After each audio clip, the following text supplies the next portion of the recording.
Polda Kaltara libatkan polis di Raja Malaysia tangkap DPO narkotika. 3 hewan positif PMK Balikpapan berstatus zona merah PMK.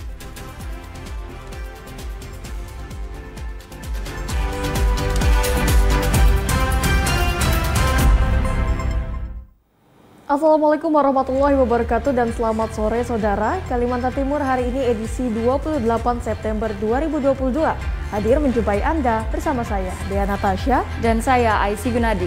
Selain 2 berita utama tadi akan kami hadirkan beragam informasi lainnya dari wilayah Kalimantan Timur dan Kalimantan Utara. Inilah Kalimantan Timur hari ini selengkapnya.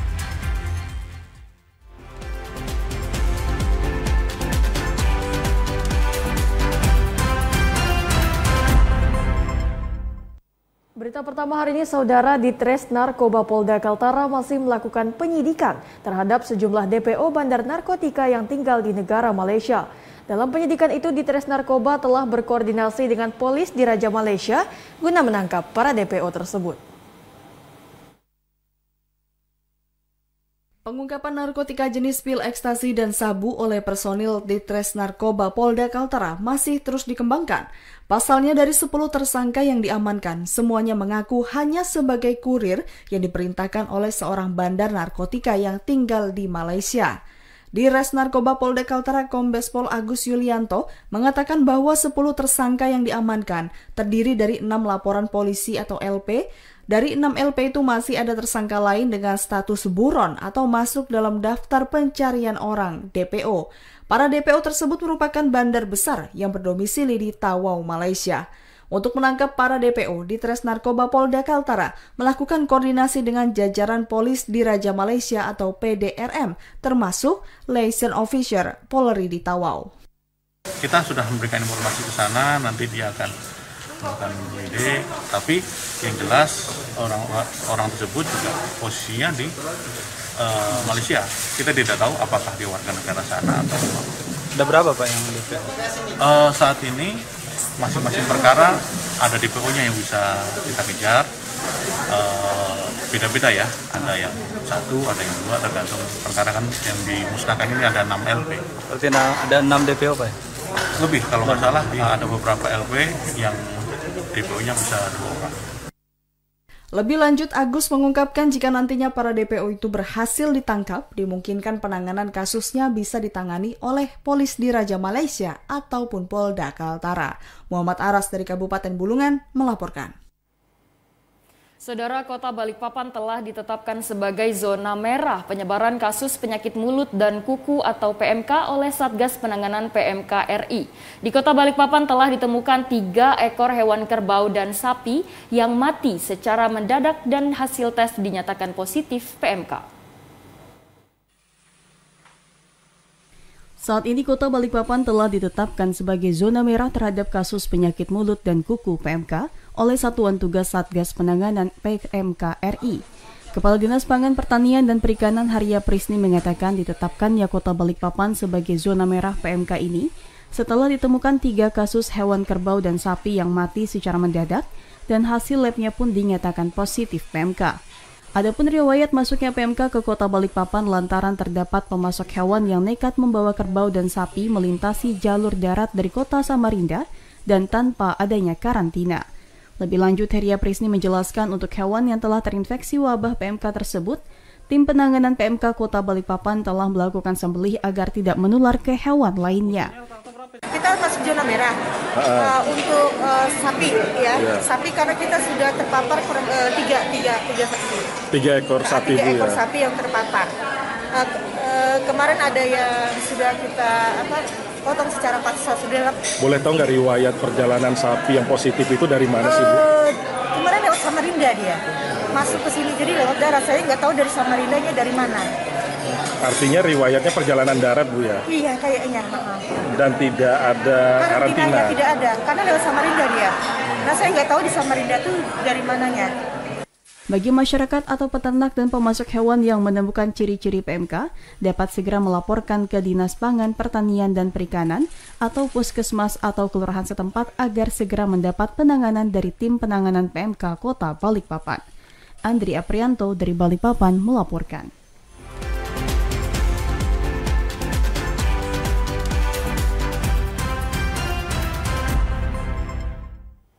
Saudara Satres Narkoba Polres Nunukan kembali mengungkapkan peredaran dan penyalahgunaan narkoba di perbatasan. Barang bukti berupa narkotika golongan 1 jenis sabu beserta tersangka kini telah diamankan di Mako Polres Nunukan. Satuan Reserse Narkoba Satres Narkoba Polres Nunukan kembali mengungkap peredaran dan penyalahgunaan narkotika golongan 1 jenis sabu di wilayah perbatasan Nunukan. Berdasarkan hasil pemeriksaan sementara Satres Narkoba Polres Nunukan, diketahui barang haram seberat 9,5 gram tersebut rencananya akan digunakan oleh tersangka MH dengan berdalih ingin digunakan ketika melakukan pekerjaan di lapangan. Selain itu, tersangka MH juga mengaku serbuk kristal tersebut ia beli seharga 6 juta rupiah dari salah seorang wanita berinisial AU di Desa Sepancang, Kecamatan Sebatik. Kapolres Nunukan AKBP Riki Hadianto melalui KBO Res Narkoba Polres Nunukan, Ibda Untung Darmo, mengatakan penangkapan berawal dari adanya laporan masyarakat kepada personil Opsnal Res Narkoba. Setelah dilakukan pengembangan, personil Satreskoba Polres Nunukan bergerak cepat menuju lokasi yang dicurigai. Alhasil tersangka MH tak berkutik saat dibekuk di rumah kontrakannya di Jalan Persemayan, Kelurahan Nunukan Tengah. Selain mengamankan tersangka, personil juga mengamankan sejumlah barang bukti yakni sabu seberat 9,5 gram, timbangan digital, 1 set lengkap alat hisap berupa bong, 3 buah gunting, 1 buah ponsel, dan uang tunai sebanyak Rp400.000. Dan di rumah kontrakan pertama itu kami temukan waktu penggeledahan itu di dalam laci lemari, keduanya di atas meja. Kemudian TKP kedua kita temukan BB itu di atas lantai. Kemudian kita bawa ke Satreskoba, kita lakukan pemeriksaan. Sampai hari ini sudah kami terbitkan surat perintah penahanan. Kini tersangka dan barang bukti telah diamankan di Mako Polres Nunukan untuk menjalani proses penyidikan lebih lanjut. Atas perbuatannya, tersangka akan disangkakan pasal 112 ayat 2 Undang-Undang Nomor 35 Tahun 2009 tentang narkotika dengan ancaman pidana paling singkat 4 tahun dan paling lama 12 tahun penjara. Ahmad Albar dari Nunukan melaporkan. Kita beralih ke informasi lainnya. Saudara, sebuah kapal transshipment batubara terbakar di perairan Sungai Mahakam. Kobaran api yang ada di buritan kapal diduga berasal dari ruang mesin kapal tersebut. Seluruh ABK yang berjumlah 11 orang berhasil diselamatkan. 1 diantaranya menderita luka bakar cukup serius dan langsung dilarikan ke Rumah Sakit Dirgahayu.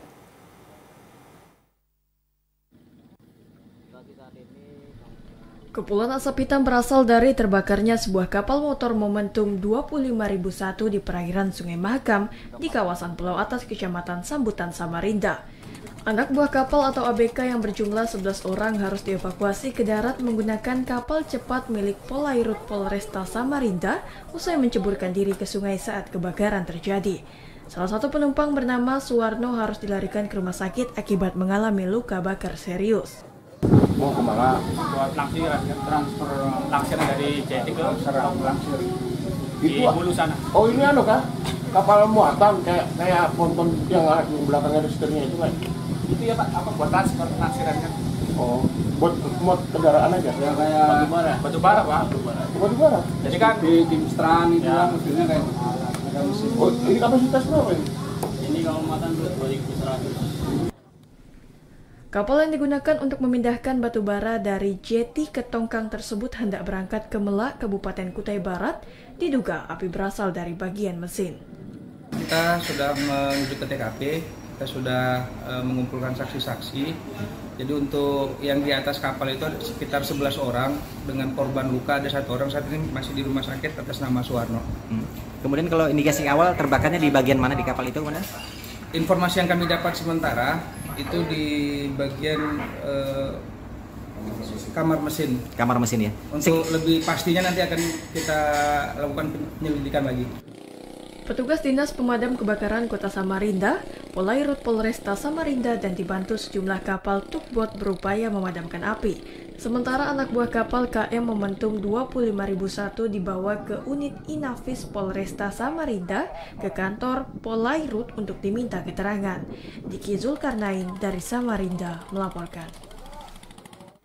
Polda Kalimantan Utara melakukan pemusnahan ribuan pil ekstasi dan 3,47 kg sabu.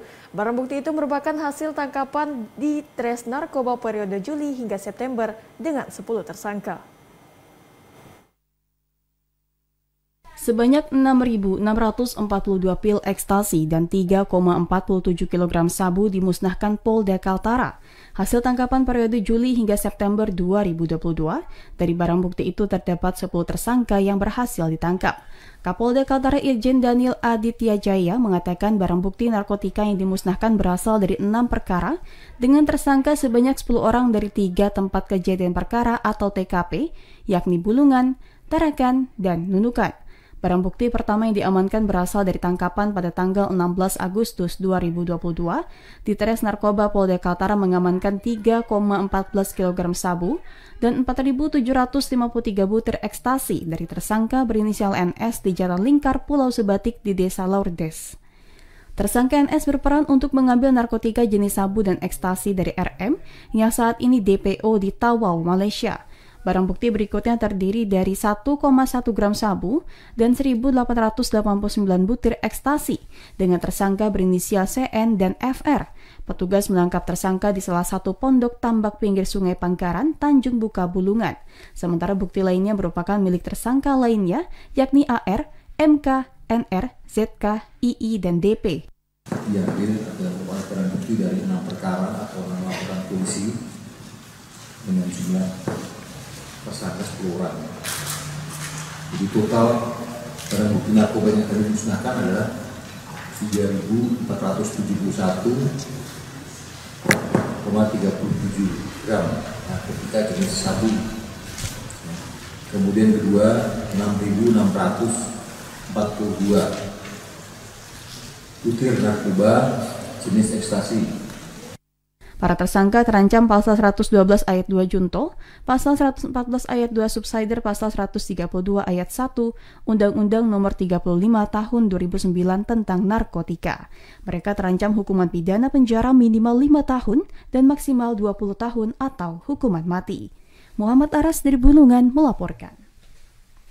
Sementara itu, Saudara Badan Narkotika Nasional BNN Provinsi Kalimantan Utara memusnahkan barang bukti narkotika jenis sabu seberat 1 kg. Barang bukti itu merupakan hasil pengungkapan kasus peredaran sabu di perairan Mangkupadi, Kabupaten Bulungan. Pemusnahan barang bukti narkotika jenis sabu seberat 1 kg dilakukan petugas di halaman kantor Badan Narkotika Nasional BNN Provinsi Kaltara.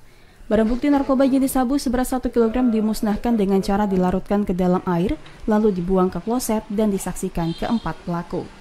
Barang bukti sabu yang dimusnahkan merupakan hasil dari pengungkapan kasus peredaran narkoba di perairan Mangkupadi, Kabupaten Bulungan. Dari pengungkapan tersebut, selain menyita sabu seberat 1.018 gram, petugas juga menangkap 4 terduga pelaku sebagai kurir sabu, di antaranya DW, AR, AL, serta SD. Kemudian yang disita 1 bungkus narkotika jenis sabu-sabu, ya. Jadi 1 bungkus ini kurang lebih 1 kilo.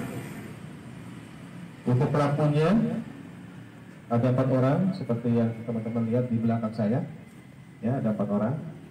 Yang pertama DW, kemudian AM, AR, dan yang terakhir adalah SD. Kejadiannya itu pada hari Selasa tanggal 6 Agustus 2002, TKP-nya di Tanjung Palas ataupun di daerah Bulungan. Sementara itu, keempat pelaku selanjutnya akan menjalani proses hukum sesuai dengan yang dikenakan, yakni pasal 114 ayat 2 subsider, pasal 112 ayat 2 junto, pasal 132 ayat 1 Undang-Undang Nomor 35 Tahun 2009 tentang narkotika dengan ancaman 20 tahun penjara. Siti Hardiani dari Tarakan melaporkan. Kita beralih ke berita lain, Saudara. Pembuatan paspor keperluan umroh mengalami peningkatan dari 400 orang menjadi 2.000 orang per bulannya. Peningkatan ini terjadi setelah kebijakan ibadah umroh dibuka kembali oleh pemerintah Arab Saudi.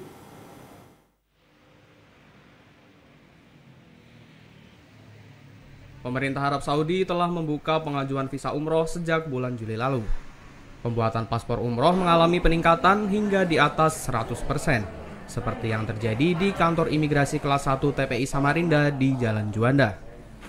Kepala Subseksi Pelayanan Dokumen Perjalanan Kantor, Sudarmanto, menjelaskan peningkatan jumlah pembuatan paspor keperluan umroh meningkat dari rata-rata 400 orang per bulan, kini mencapai 2.000 orang per bulannya. Selain warga Samarinda, warga dari luar kota Samarinda juga antusias untuk melakukan kegiatan umroh. Peningkatan ini disinyalir akibat dampak saat 2 tahun masa pandemi yang membatasi perjalanan ke luar negeri. Banyak warga yang sudah memiliki kesiapan untuk umroh namun tertahan akibat aturan. Salah seorang warga, Masita, yang akan berangkat melaksanakan umroh usai membuat paspor, mengaku sangat bahagia karena dapat kembali melakukan ibadah menuju kota Mekah. Ya, ini rencananya mau buat paspor dalam rangka apa nih, Bu? Iya, mau buat paspor kelengkapan umrah. Umroh ya? Iya, kelengkapan umrah. Gimana, Bu? Pelayanannya sendiri seperti apa pelayanan yang diberikan? Pelayanan sendiri bagus pelayanannya. Ya.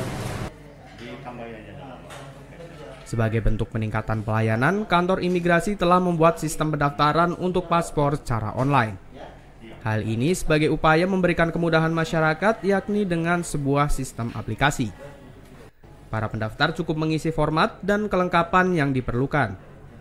Para pendaftar akan melakukan pengambilan kartu paspor di kantor imigrasi di Jalan Juanda sesuai waktu yang sudah ditentukan oleh pemohon.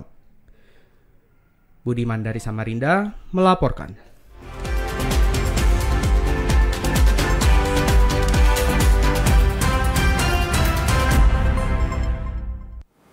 Saudara, informasi lainnya masih akan kami hadirkan untuk Anda. Tetaplah bersama kami usai jeda pariwara berikut.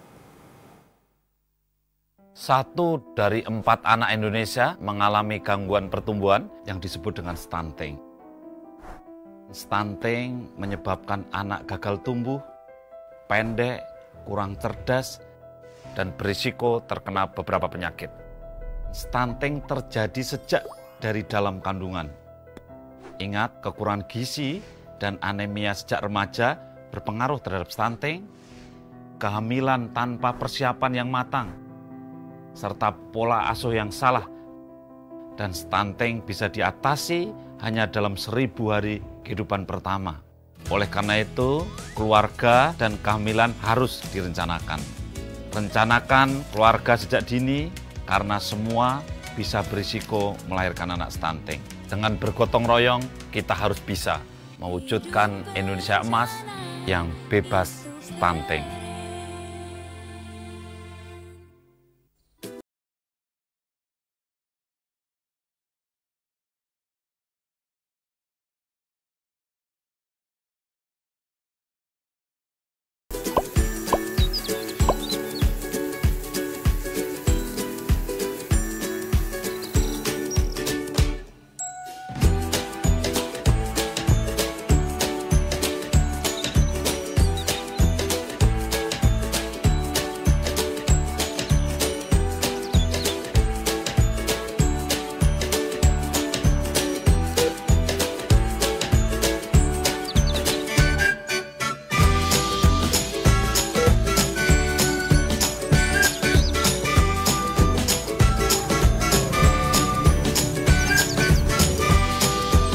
Disiplin menerapkan adaptasi kebiasaan baru dimulai dari diri kita sendiri.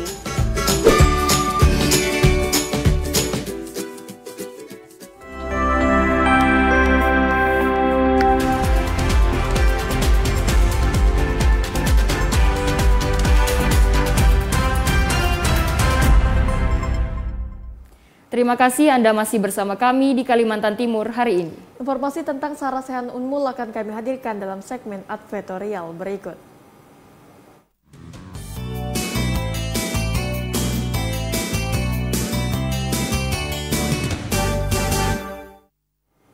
Saudara, Universitas Mula Warman, Unmul, Kalimantan Timur menggelar kegiatan Sarasehan yang bertajuk Unmul Hebat, Kaltim Berdaulat, IKN Kuat, bersama Kita Bisa yang digelar di Gelora 27 September.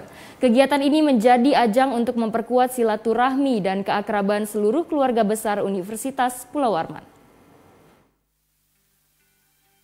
Kegiatan Sarasehan ini dihadiri oleh wakil rektor, para mantan rektor terdahulu, para dekan fakultas, Dharma Wanita Unmul, dosen, para mahasiswa, dan alumni Unmul. Selain itu juga turut hadir sejumlah unsur forum komunikasi pimpinan daerah Provinsi Kalimantan Timur. Acara dimulai dengan prosesi pemotongan tumpeng yang dilakukan oleh Rektor Universitas Mula Warman, Mas Jaya, dan istri Padilah Manteruna. Rektor Universitas Mula Warman Mas Jaya mengatakan, kegiatan Sarasehan merupakan puncak dari rangkaian kegiatan Dies Natalis ke-60 tahun Universitas Mula Warman. Kegiatan ini dapat meningkatkan silaturahmi dan keakraban seluruh keluarga besar Universitas Mula Warman. Dalam kesempatan ini juga memberikan penghargaan untuk para pendiri Unmul atau mantan rektor Universitas Mula Warman terdahulu yang telah banyak berjasa membangun pendidikan Universitas Mula Warman.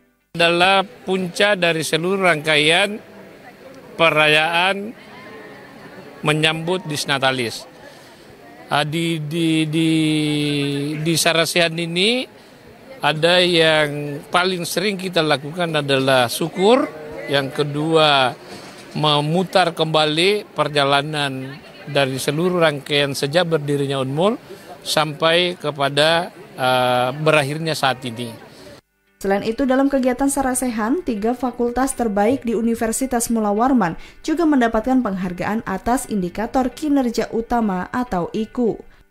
Indikator kinerja utama. Ada 8 indikator kinerja utama yang menjadi penilaian kementerian. Jadi Fakultas Kesmas hampir semua 8 indikator itu dia miliki. Kemudian Fakultas Kedokteran dan Fakultas FKIP. Itu akan digulirkan terus setiap tahun, karena begitu juga untuk kementerian ke masing-masing perguruan tinggi. Sekarang kita dari 60 lebih BLU, kita di posisi 17. Sementara itu, Ketua Panitia Pelaksana Dies Natalis ke-60 Universitas Mula Warman yang juga merupakan Wakil Rektor Bidang Umum Sumber Daya Manusia dan Keuangan, Abdul Nur, mengatakan dalam kesempatan ini, sebanyak 7 gedung terbaik di Universitas Mula Warman telah berganti nama sesuai dengan nama-nama Rektor Unmul. Hal ini merupakan penghargaan atas dedikasi para rektor selama ini. Kebanggaan kami seluruh keluarga besar Universitas Mula Warman atas dedikasi seluruh pimpinan Universitas Mula Warman yang sudah memimpin selama 6 dekade. Ada 7 rektor yang sudah memimpin Unmul, dan kita memberikan sebetulnya penamaan khusus kepada gedung-gedung yang memberikan sebuah bentuk remember sign bagi kontribusi pimpinan Unmul, sehingga kami mengapresiasi, mendedikasikan nama-nama rektor Universitas Mula Warman dari periode pertama hingga periode terakhir 2022. Gedung-gedung itu yakni Gedung Bundar Fakultas Pertanian yang telah diberi nama menjadi Gedung Profesor Insinyur Haji Rahmat Hernadi MSc, Gedung Perpustakaan Unmul menjadi Gedung Dr. Haji M. Yunus Rashid MA, Gedung Fakultas Ilmu Budaya menjadi Gedung Profesor Dr. Insinyur Sutrisno Hadi MSc.F, Gedung Pusat Studi Reboisasi Hutan Tropika Humida telah diberi nama Gedung Profesor Dr. Insinyur Haji R. Sambas Wirakusuma MSc. Kemudian Gedung Bundar Fakultas Kehutanan menjadi Gedung Profesor Dr. Insinyur Haji Arifin Bratawinata MAGR. Selanjutnya Gedung Business Center Fakultas Ekonomi dan Bisnis Unmul menjadi Gedung Profesor Dr. Haji Zamrudin Hazid SESU. Dan satu gedung yakni Unmul Hub telah diberi nama Gedung Profesor Dr. Haji Mas Jaya MSI. Elma Junaidi dari Samarinda melaporkan. Saudara, PT PLN Persero menggelar Stakeholder Forum PLN Group Balikpapan untuk mencegah terjadinya tindakan korupsi. Beberapa pihak PLN Group serta mitra sekaligus stakeholder yang ada di Kota Balikpapan turut hadir dalam acara tersebut. Kegiatan ini dilakukan demi melaksanakan pelayanan sesuai dengan ketentuan dan norma dengan melaksanakan sistem manajemen anti penyuapan untuk memberantas korupsi di ranah PLN. Sebagai satu-satunya perusahaan kelistrikan negara yang bertugas melayani publik, tentunya PLN memiliki ketentuan dan norma terkait dengan standar pelayanan yang harus dijalankan, sehingga hak masyarakat selalu terpenuhi, khususnya dalam hal pemanfaatan energi listrik.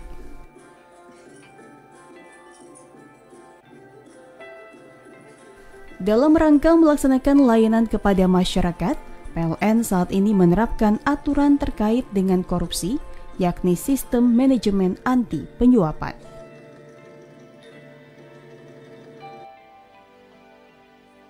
General Manager PT PLN Unit Induk Wilayah Kaltimra, Joyce Laniwantania mengatakan kegiatan ini dilakukan demi melaksanakan pelayanan sesuai dengan ketentuan dan norma dengan melaksanakan sistem manajemen anti penyuapan untuk memberantas korupsi di ranah PLN. Sehingga diperlukan sinergi dan kolaborasi dengan para pemangku kepentingan yang hadir pada kesempatan tersebut.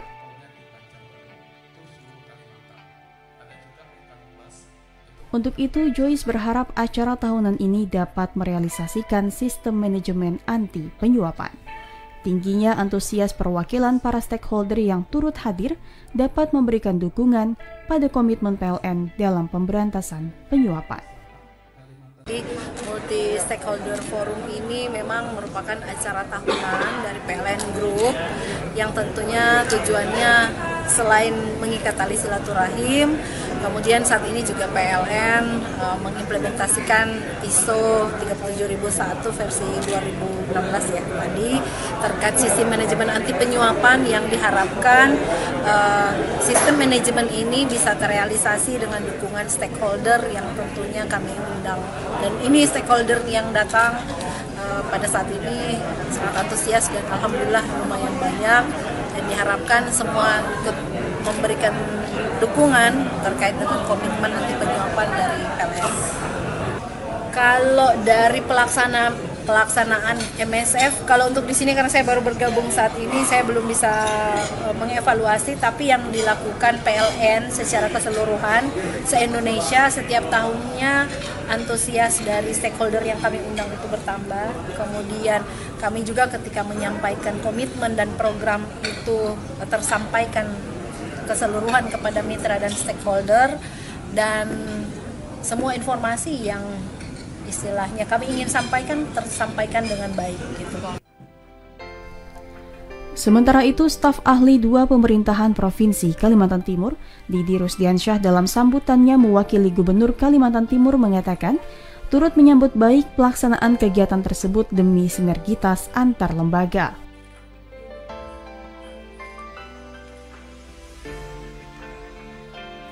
Pelaksanaan kegiatan Multi Stakeholder Forum 2022 yang diinisiasi oleh PLN Unit Wilayah Kaltimra ini dapat meningkatkan hubungan dan sinergitas antar lembaga serta sebagai implementasi SNI ISO 37001-2016 tentang sistem manajemen anti penyuapan.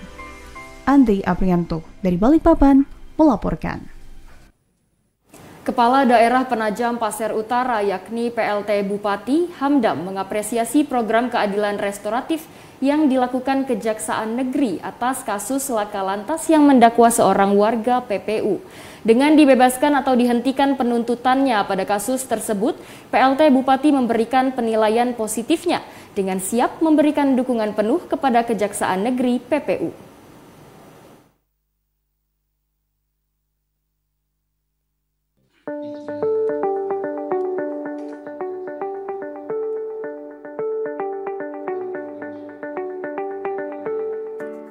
Pelaksana tugas PPU Hamdam menghadiri sekaligus menyaksikan penyelesaian penuntutan perkara menggunakan keadilan restoratif atas pelanggaran pasal 310 ayat 3 Undang-Undang RI nomor 22 tahun 2019 tentang lalu lintas dan angkutan jalan yang dilakukan oleh seorang terdakwa, seorang warga PPU bernama Mula Warman dengan korban seorang anak perempuan.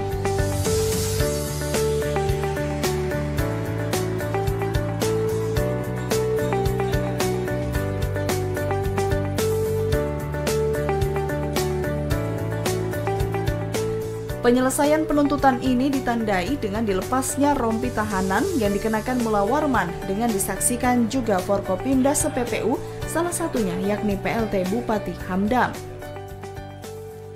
Menghentikan penuntutan perkara dengan nama tersangka Mula Warman bin Haji Abdul Razak Kampo. 2. Surat ketetapan ini dapat dicabut kembali apabila di kemudian hari terdapat alasan baru yang diperoleh oleh penyidik atau penuntut umum, atau B. ada putusan pra peradilan yang telah mendapat putusan akhir dari pengadilan tinggi yang menyatakan penghentian penuntutan tidak sah.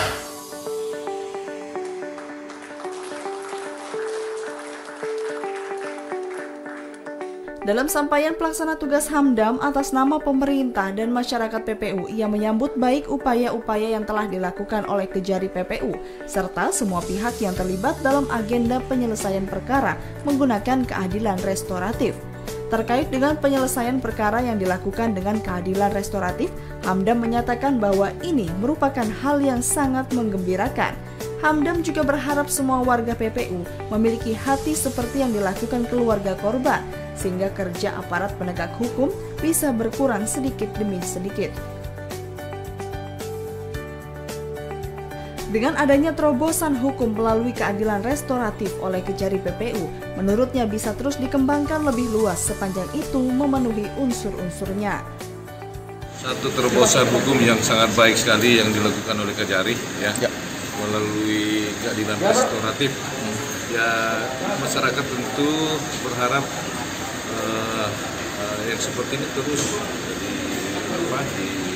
diperluas sehingga harapan-harapan keadilan yang hakiki itu bisa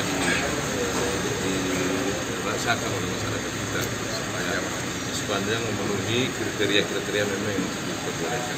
Tidak semua juga tindak pidana itu harus direstoratif pasti. Ya. Dari pemerintah daerah sendiri ada rencana nggak untuk memberi himbauan secara tertulis atau bagaimana? Ya, minimal hari ini sudah menjadi bagian dari upaya penyampaian ke masyarakat bahwa ada loh yang seperti ini sekarang di Penajam. Lebih lanjut, Hamdam menambahkan bahwa perkara yang terselesaikan dengan keadilan restoratif akan lebih banyak dengan dukungan berupa pengembangan Balai Keadilan Restoratif di kecamatan. Dalam kesempatan itu pula, Hamdam memberikan beasiswa sekolah kepada korban laka lantas yang dilakukan oleh Mula Warman sebagai bentuk dukungan penyelesaian perkara dengan keadilan restoratif dari Pemkab PPU. Syahrudin dari Penajam Pasir Utara melaporkan. Saudara, Pemkab Kukar menggelar ziarah ke makam pendiri Kota Tenggarong dan para Raja Kutai. Ziarah ini untuk memperingati Hari Jadi Tenggarong yang ke-240 tahun.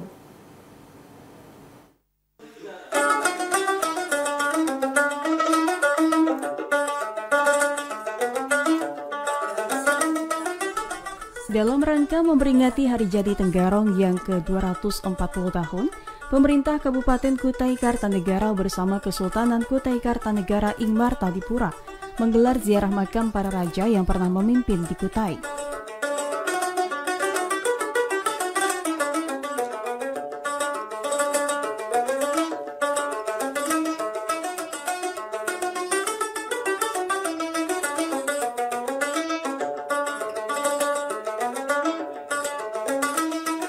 Ziarah yang berlokasi di Kompleks Makam Raja di samping Museum Negeri Mula Warman ini ditandai dengan peletakan bunga lampe atau karangan bunga khusus para raja oleh Bupati Kutai Kartanegara Edi Damansyah didampingi Wakil Bupati Kukar dan Ketua DPRD Kukar.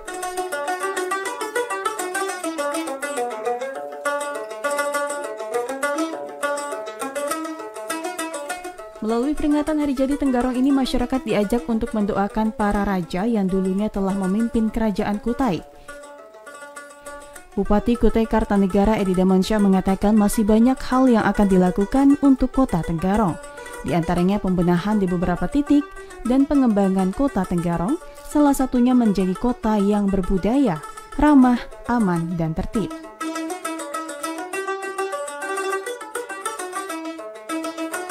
Alhamdulillah, Kabupaten Kutai Kartanegara tetap terjaga keamanan, ketertibannya, kondusivitasnya, dan hari ini tanggal 28 September kita memperingati Hari Jadi Kota Tenggarong. Banyak hal yang masih menjadi pekerjaan rumah, khususnya Tenggarong. Kita membenahi beberapa titik rencana kita untuk pengembangan Kota Tenggarong ini, yang salah satunya akan kita wujudkan kota yang berbudaya, supaya ini menunjukkan simbol-simbolnya kota yang ramah, aman, tertib. Ini sedang kita lakukan.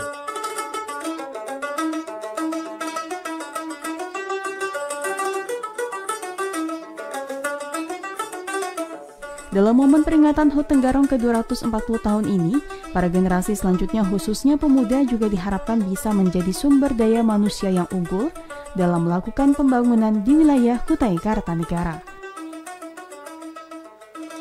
Rahmat Hidayat dari Kutai Kartanegara melaporkan.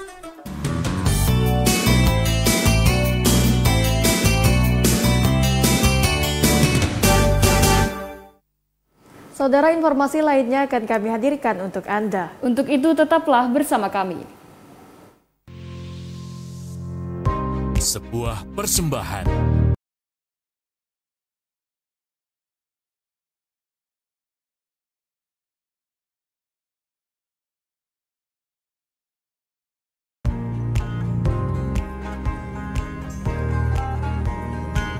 Mahakarya budaya tradisional. Bersatu padu dengan budaya.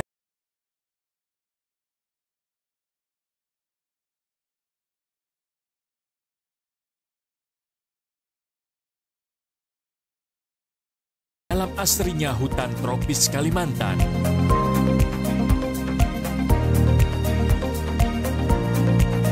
Berpadu debur ombak menyisir di atas pasir nan lembut. Pesona nirwana di timur Kalimantan.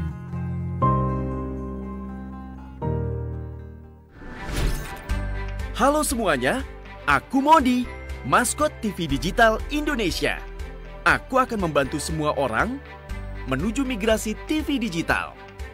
Di mana? Di siarandigital.id dan call center 159. Ayo semuanya, dukung migrasi TV digital. Bersih gambarnya, jernih suaranya, dan canggih teknologinya.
Anda masih bersama kami di Kalimantan Timur hari ini. Saudara, pemerintah Provinsi Kalimantan Utara telah mengusulkan kuota penerimaan pegawai pemerintah dengan perjanjian kerja atau P3K ke Kementerian Pendayagunaan Aparatur Negara dan Reformasi Birokrasi. Hasilnya, Pemprov Kaltara mendapat kuota kurang lebih 400 P3K pada perekrutan tahun ini. Pemerintah melalui Kementerian Pendayagunaan Aparatur Negara dan Reformasi Birokrasi Kemenpan RB menjadwalkan rekrutmen aparatur sipil negara ASN dibuka dalam waktu dekat, yakni penerimaan untuk pegawai pemerintah dengan perjanjian kerja atau P3K, termasuk bagi pemerintah daerah. Provinsi Kalimantan Utara Kaltara juga telah mengusulkan kepada kementerian untuk kembali mendapatkan kuota formasi untuk penerimaan pegawai tersebut. Gubernur Kaltara Zainal Arifin Paliwang mengatakan bahwa Kaltara telah mendapatkan kuota P3K tahun ini yakni kurang lebih 400 orang. Adapun dari ratusan formasi itu, sebagian besar merupakan tenaga kesehatan dan pendidikan atau guru. Khusus untuk tenaga pendidik, Gubernur menyebutkan akan lebih memprioritaskan para guru yang sudah lama mengabdi. Tapi di bidang kesehatan dan guru. Dua itu Pak ya? Ada 5 orang yang lain. 5 orang Pak ya? Jadi lebih kurang hampir 400 orang. Sekitar 400-an orang Pak ya? Sekarang kita prioritaskan adalah guru-guru yang senior yang di atas, bekerja di atas 10 tahun. Tapi tetap mengikuti prosedur? Tetap, ya. Tapi untuk seleksinya sudah tidak seperti tahun lalu. Lebih lanjut, Zainal Arifin Paliwang menambahkan mekanisme penerimaan tahun ini akan lebih mudah, sehingga ia berharap para honorer yang sudah lama mengabdi bisa terangkat menjadi aparatur sipil negara. Muhammad Aras dari Bulungan melaporkan. Saudara, pemerintah Kota Tarakan membuka 66 formasi pegawai pemerintah dengan perjanjian kerja atau P3K. Dari 66 formasi tersebut, 10 diantaranya untuk tenaga kesehatan serta sisanya 56 formasi untuk tenaga pendidik atau guru. Sebanyak 66 formasi pegawai pemerintah dengan perjanjian kerja atau P3K dibuka oleh pemerintah Kota Tarakan. 66 formasi yang dibuka itu 10 formasi untuk tenaga kesehatan dan 56 formasi disiapkan untuk tenaga pendidik atau guru. Meski jumlah formasi P3K sudah ditentukan, namun sejauh ini Badan Kepegawaian dan Pengembangan Sumber Daya Manusia BKPSDM Tarakan belum menerima petunjuk teknis perekrutan. Kepala BKPSDM Tarakan Bob Syahrudin mengatakan untuk mengisi kuota P3K tersebut, khusus bagi honorer yang mendaftar untuk guru harus terdaftar di database Kemendikbud Pusat. Adapun pelaksanaan seleksi untuk tenaga pendidik akan menggunakan Assisted Test atau CAT, sedangkan untuk pendataan paling lambat harus tuntas pada 30 September 2022 dan datanya diserahkan ke Kemenpan RB untuk divalidasi. Untuk hasilnya akan diketahui pada 30 Oktober 2022 dan diserahkan ke pemerintah daerah.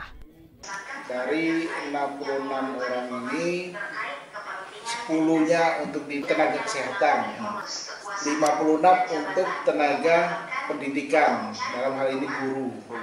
Ya. Jadi untuk pelaksanaan seleksinya sampai sekarang belum ada. Akhir September atau di bulan Oktober. Sementara itu, menurut data jumlah tenaga honorer ditarakan sebanyak 2.876 dan 1.800 diantaranya telah diinput, sedangkan yang belum terinput ada sekitar 400 orang, serta 777 orang tidak masuk dalam persyaratan. Siti Hardiani dari Tarakan melaporkan. Penyaluran dana desa di Provinsi Kalimantan Timur per 26 September 2022 sudah mencapai 590,94 miliar rupiah atau 77,73%. Angka ini dari total alokasi pada 2022 yang mencapai 760,29 miliar rupiah untuk 841 desa di 7 kabupaten. Kabid Pembangunan Desa dan Kawasan Perdesaan Dinas Pemberdayaan Masyarakat dan Pemerintahan Desa DPMPD Provinsi Kaltim Sri Wartini di laman berita antara Kaltim mengatakan penggunaan dana desa antara lain untuk pembangunan, pemberdayaan masyarakat dan bantuan langsung tunai atau BLT. Pembagian DD tidak dibagi rata untuk semua desa, tetapi berdasarkan formula yang ditetapkan oleh Kementerian Keuangan dan Kementerian Desa, Pembangunan Daerah Tertinggal dan Transmigrasi. Terdapat 4 formula untuk menentukan besaran alokasi dana desa, yakni berdasarkan pada jumlah penduduk, jumlah warga miskin, luas wilayah, dan indeks kesulitan geografis di masing-masing desa. Sehingga ada desa yang memperoleh 450 juta rupiah dan ada yang memperoleh hingga 1,6 miliar rupiah.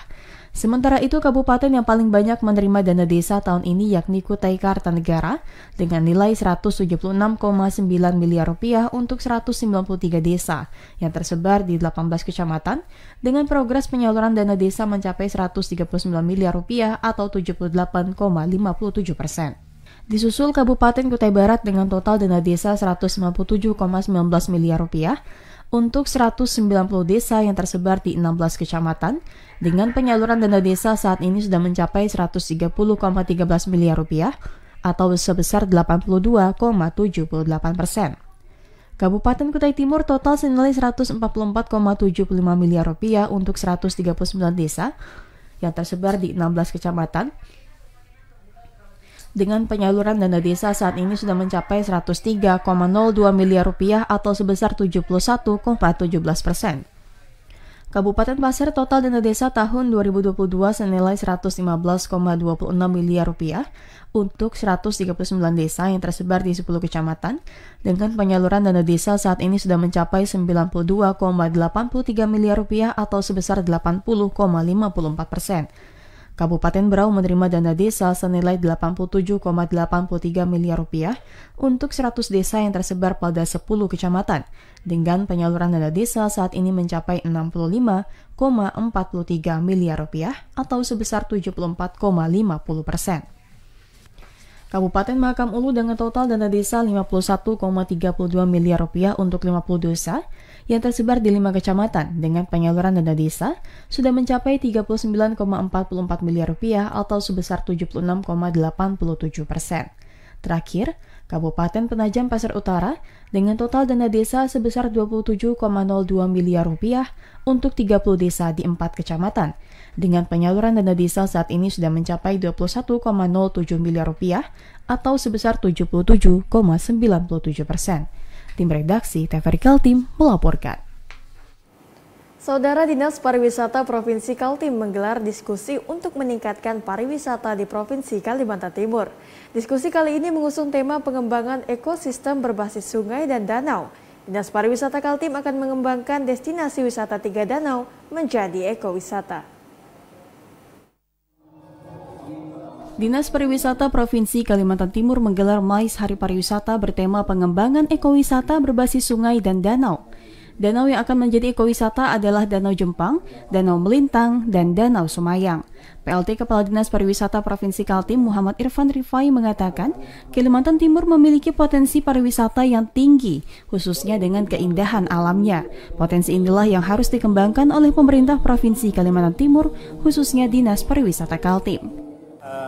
Dengan momentum peringatan Hari Pariwisata Dunia ini, kita coba melihat dengan potensi alam kita yang dalam artian sekarang kan dunia wisata ini berbasis pada ekowisata, artinya wisata yang berbasiskan alam. Nah, potensi-potensi itu yang kita miliki. Nah, dalam hal ini kita coba mengangkat destinasi wisata kita yang bisa menjadi salah satu destinasi yang standar dunia dan berdaya saing. Intinya seperti itu. Kepala Dinas Pariwisata Kabupaten Kutai Kartanegara Slamet Hadiraharjo mengucapkan terima kasih kepada Dinas Pariwisata Provinsi Kaltim yang telah mengangkat 3 danau yang ada di wilayah Kutai Kartanegara menjadi tema ekowisata. Pihaknya optimis hal ini dapat menjadi amunisi pariwisata dalam menyambut ibu kota Nusantara. Kalau kami di Kutai Kartanegara yang pertama, danau merupakan sumber industri perikanan dan penghidupan masyarakat sekitarnya. Tetapi terkait dengan pariwisata, saya mengucapkan terima kasih kepada Dinas Provinsi yang mengangkat 3 danau sebagai tema, dan kebetulan alhamdulillah pada tahun 2022 ini masuk di dalam karisma Nusantara, sehingga saya yakin provinsi akan mensupport, dan ini bagian dari penambahan amunisi semangat kami untuk menyongsong IKN. Dan kalau tidak salah di tahun ini atau tahun kemarin di provinsi sudah membangun sarana untuk destinasi di 3 danau itu. Melalui diskusi ini diharapkan dapat menghasilkan sejumlah langkah yang akan meningkatkan sektor pariwisata di Kalimantan Timur. Diki Zulkarnain dari Samarinda melaporkan.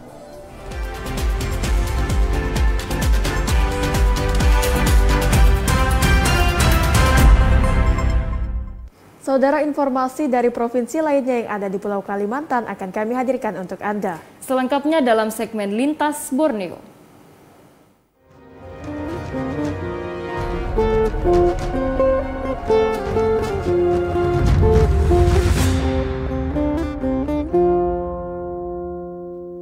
Saudara, banjir yang merendam Kabupaten Kota Waringin Timur semakin surut. Dari 26 desa yang sempat digenangi banjir, kini hanya tersisa 1 desa yang masih terendam banjir. Setelah 3 pekan dilanda banjir, Desa Hanjalipan yang berada di Kecamatan Kota Besi, Kabupaten Kota Waringin Timur hingga kini masih tergenang air dengan ketinggian bervariasi. Sempat mencapai ketinggian air hingga 2 meter, kini banjir yang merendam desa tersebut bertahan di ketinggian antara 20 cm hingga 80 cm. Meski banjir semakin surut, tapi banjir di wilayah ini diperkirakan akan terus bertahan hingga 2 bulan ke depan. Camat Kota Besi Gusti Mukafi mengatakan belum surutnya banjir di desa tersebut lantaran berada di muara 2 sungai besar, yakni Sungai Mentaya dan Tualan. Kiriman banjir dari 2 sungai tersebut membuat air bertahan cukup lama. Di Desa Hanjalipan ini disebabkan oleh curah hujan yang cukup tinggi di wilayah utara, ya, terutama di Sungai Mentaya dan Sungai Tualan. Jadi pertemuan 2 sungai ini mengakibatkan penumpukan air di Desa Hanjalipan. Nah, apalagi kita ketahui bersama bahwa air pasang laut cukup dalam sehingga bisa masuk sampai Desa Hanjalipan ini. Bertemulah 3 aliran sungai itu, ya, membuat Desa Hanjalipan memang dibanding desa yang lain agak lambat turun airnya. Sebelumnya banjir merendam 26 desa dan kelurahan di 7 kecamatan di Kabupaten Kota Waringin Timur. Namun kini banjir di 25 desa telah surut dan hanya menyisakan Desa Hanjalipan yang masih tergenang banjir. Dari Kabupaten Kota Waringin Timur, Ahmad Ben Bella, TVRI Kalimantan Tengah melaporkan. Perkembangan industri hilir di Kecamatan Rasaujaya mengalami sedikit perkembangan. Komisi 4 DPRD Kabupaten Kuburaya berharap dukungan pemerintah agar Rasaujaya dapat mengembangkan industri hilirnya. Sebagian besar harga kebutuhan bahan pokok dan bangunan di perbatasan mengalami kenaikan yang cukup signifikan pasca kenaikan BBM beberapa pekan lalu.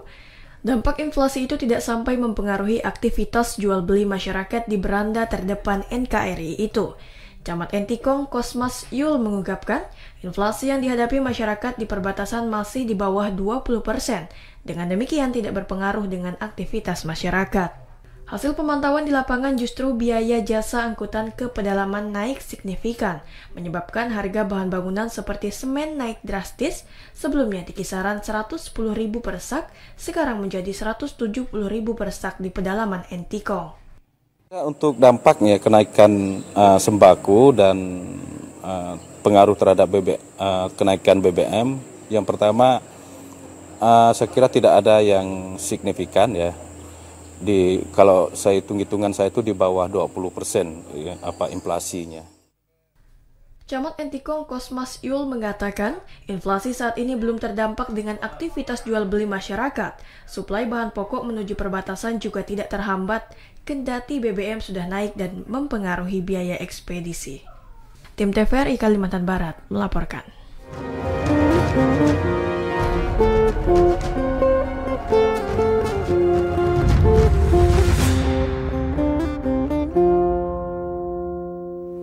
Saudara, sebagai panduan Anda untuk beraktivitas esok hari, berikut kami hadirkan perakiraan cuaca untuk Anda. Perakiraan cuaca ini berlaku untuk wilayah Kalimantan Timur dan Kalimantan Utara tanggal 29 September 2022. Selengkapnya dalam info publik.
Bagi Anda yang baru saja bergabung bersama kami, berikut kami hadirkan ringkasan berita utama hari ini. Di antaranya, Polda Kaltara libatkan polis di Raja Malaysia untuk tangkap DPO narkotika.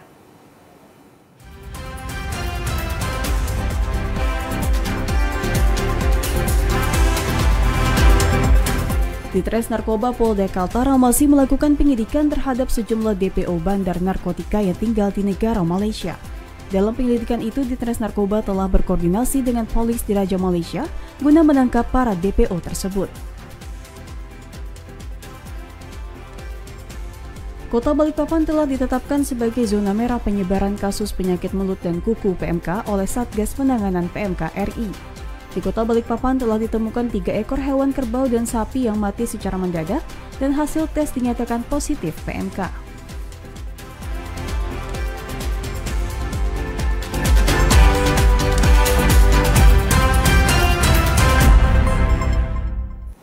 Saudara, informasi tadi sekaligus menutup perjumpaan kita pada hari ini.